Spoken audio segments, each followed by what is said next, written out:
In this section, you are going to understand how to rearrange a formula involving squares and square roots. Let us recall something here. For example, if I have the square root of x, and when I square the square root of x, I get x. And this is really important because the square root of x means x to the half.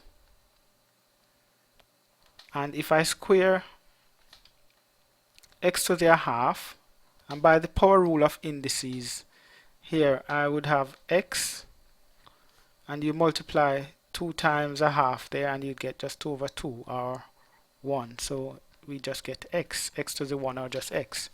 So we're going to use this information here to help to rearrange a formula when it involving square roots.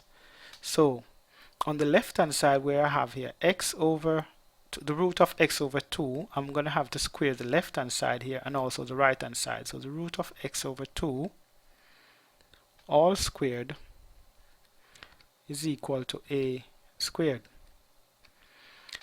Now from the information that we have here, when we square the root of x over 2, we're going to just get x over 2, and that equals to a squared.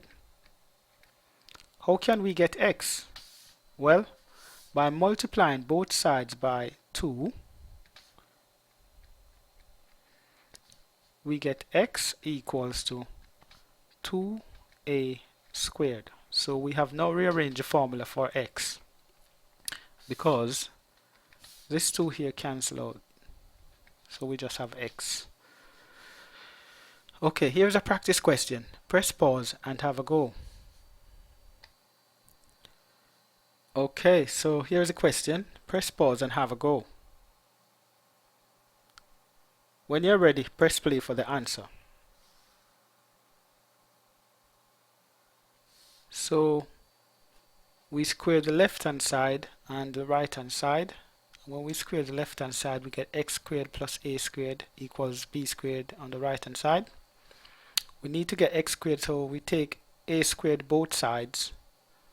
So we get b squared minus a squared, and then we take the root of x squared and we get x, and then x is plus or minus the square root of b squared minus a squared.